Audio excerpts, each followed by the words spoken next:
Salut tout le monde, donc comme convenu dans la vidéo d'hier, je vous fais un petit tuto Halloween avec la WIPAM. Donc je vous invite à aller voir la précédente vidéo pour voir ce que c'est que la WIPAM.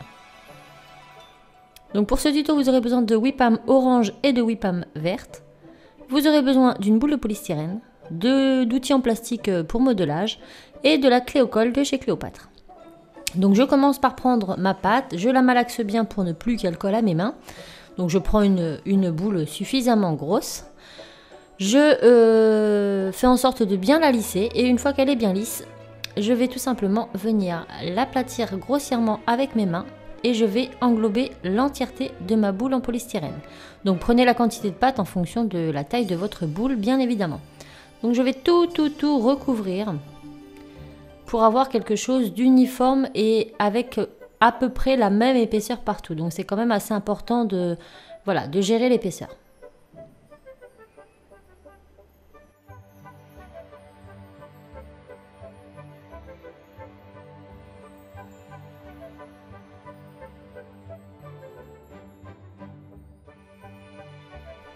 Une fois que la boule est recouverte, on va venir la lisser, grossièrement, parce qu'une citrouille, c'est jamais vraiment très lisse.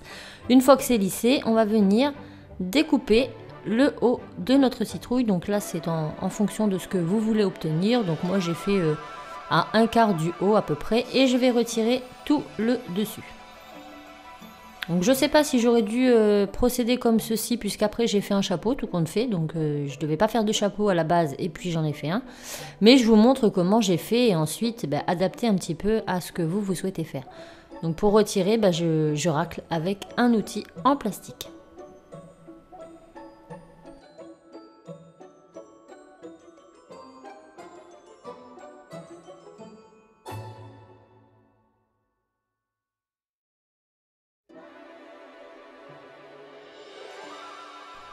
Une fois l'excédent retiré, je n'oublie pas de venir le remettre dans son sachet hermétique et dans sa boîte pour ne pas que ça sèche. Donc ça, c'est très important de respecter cette étape.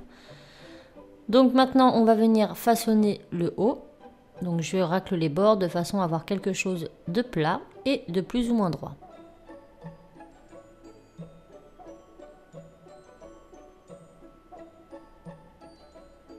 Et voilà ce que l'on obtient à cette étape. Maintenant, toujours à l'aide de mes outils de modelage, je vais venir réaliser les stries de ma citrouille. Donc moi, j'utilise des outils de la marque Fimo, hein. C'est des outils en plastique, mais vous pouvez prendre aussi des outils pour la pâte à modeler. Ça fera tout à fait l'affaire. Donc privilégiez quand même les outils en plastique, ils collent beaucoup moins sur la WIPAM que les outils en ferraille ou en bois. Donc là, je vais faire plein de stries un peu partout sur ma citrouille.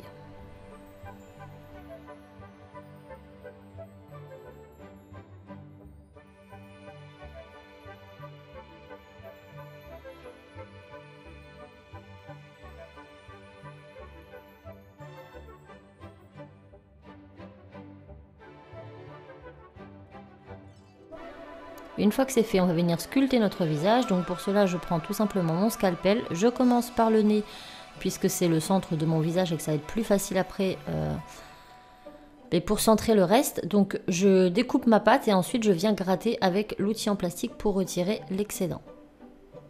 Et après, il ne me reste plus qu'à modeler les bords du mieux que je peux. Donc ça colle à la ferraille, hein, comme vous pouvez le voir sur mon scalpel. Ensuite, je vais venir faire les yeux et le nez. Et la bouche, pardon. Le nez, il est fait.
Maintenant, je vais venir remarquer mes traits, puisque bon, j'ai légèrement appuyé dessus, donc ça s'est un petit peu affaissé. Donc je redessine tout ça.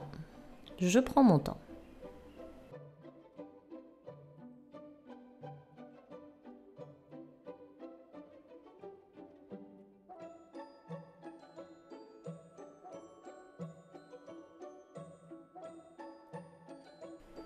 Donc ma citrouille est faite, je vais la mettre de côté et je vais venir passer au chapeau.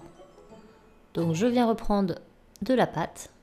Donc je prends tout compte fait ce que j'ai remis tout à l'heure.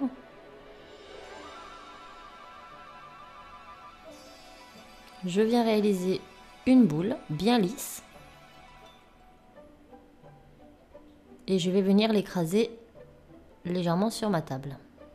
Ensuite, je vais venir la poser au-dessus pour voir un peu la taille et l'ajuster si nécessaire. Là, je passe un petit coup de rouleau parce que je trouvais que c'était plus joli. Donc là, c'est trop grand. Je vais venir couper avec mon scalpel le contour pour avoir quelque chose de droit. J'avais essayé à même le support, mais c'est pas du tout jouable. Donc je vous conseille de renlever comme je le fais là et de faire directement sur votre table. Donc comme ça, on va avoir des bords bien droits et ça va plus ressembler à un couvercle de citrouille. Une fois que mon capuchon est prêt, je le pose. Donc j'aplatis légèrement pour lui donner ce côté bombé, mais je ne vais pas trop forcer pour pas qu'il soit trop collé non plus à mon polystyrène. Une fois que c'est fait, je vais venir redessiner mes stries. Donc je fais un petit trou au centre puisque nous allons mettre notre queue ici. Et ensuite je fais les stries un petit peu à la suite de ceux que j'avais déjà réalisés.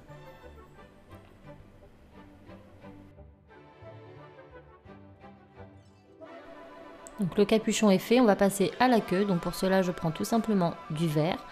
Je vais venir réaliser un colombin un peu plus fin d'un côté et plus large de l'autre. Et je vais venir mettre le plus fin sur ma base. Donc là je fais des petits stries dessus. Et ensuite je vais venir prendre la clé au col pour fixer ce petit morceau de pâte. Donc je prends tout simplement avec un petit pinceau, j'en prends un tout petit peu. Je le place donc au-dessus. Donc c'est ce qui va permettre en fait à notre pâte d'adhérer l'une avec l'autre. Je pose ma queue et maintenant avec un petit outil, je vais venir racler les bords pour fondre les deux matières ensemble. Donc au début c'est pas très joli, mais on va lisser le tout, après ça ne se verra plus. Donc là je racle tous les bords et maintenant à l'aide de mes doigts ou d'outils, je vais venir refaçonner pour qu'on n'ait pas de démarcation. Puis je vais refaire mes petits traits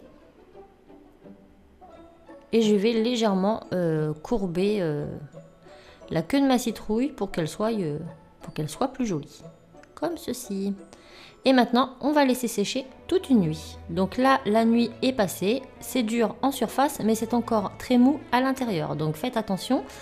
Donc là, on va venir enlever cette boule de polystyrène. Donc il y a plusieurs méthodes qui s'offrent à vous. Tout d'abord, je vais venir avec mon scalpel légèrement couper les bords pour décoller un petit peu. Mais vraisemblablement, ça ne marchait pas plus que ça.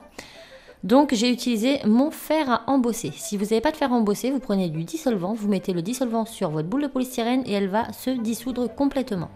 Donc moi j'ai utilisé la méthode du fer à embosser. Donc comme vous pouvez le voir, je fais chauffer mon polystyrène et celui-ci va littéralement fondre et se dissoudre complètement. Par contre après on va passer beaucoup de temps à gratter l'intérieur de notre citrouille. Donc je ne sais pas du tout ce que ça donne avec le dissolvant, si ça décolle complètement de la pâte ou pas. Là en l'occurrence avec le fer à embosser, ça va pas décoller des bords, ça va dissoudre la boule de polystyrène va fondre, mais ensuite il va falloir quand même s'amuser à gratter pendant un long moment l'intérieur de notre citrouille et il restera quelques résidus, mais ça ne se verra pas une fois la citrouille fermée. Donc à vous de tester avec le dissolvant et de me dire ce que vous en pensez. Donc lorsque c'est froid, je vais tout simplement venir décoller. À savoir que c'est encore très difficile car ma pâte n'est pas sec à cœur, donc du coup c'est encore assez fragile. Donc là, il faut être très minutieux. Si vous voulez pas vous retrouver avec quelque chose de tout cassé ou de tout déformé, il faut y aller vraiment par parcimonie. Donc moi, je n'hésite pas à refondre, à enlever, à refondre, à enlever jusqu'à ce que je n'ai quasiment plus rien au fond de ma citrouille.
Et voilà le résultat une fois que j'ai retiré le plus gros. Donc l'intérieur est encore mou, donc j'en profite pour appuyer et pour lisser l'intérieur de ma citrouille. Et puis après, je vous conseille de laisser sécher encore 2 bonnes journées entières pour qu'elle soit totalement dure et sec. Là, on voit qu'elle est encore un petit peu souple. Et voilà ce que ça donne avec notre petit capuchon. Donc bien évidemment, je vais vous montrer le résultat final juste après plusieurs jours de séchage et avec la petite lampe à l'intérieur. Donc là, c'est sec. J'ai mis une petite lampe à LED et voilà ce que la petite citrouille donne une fois terminée. Et dans le noir, ça donne quelque chose comme ça. Donc c'est vraiment sympathique. Et voilà. Donc j'espère vraiment que cette petite citrouille vous aura plu. Je vous fais plein de bisous et je vous dis à très vite dans un autre tuto. Bye!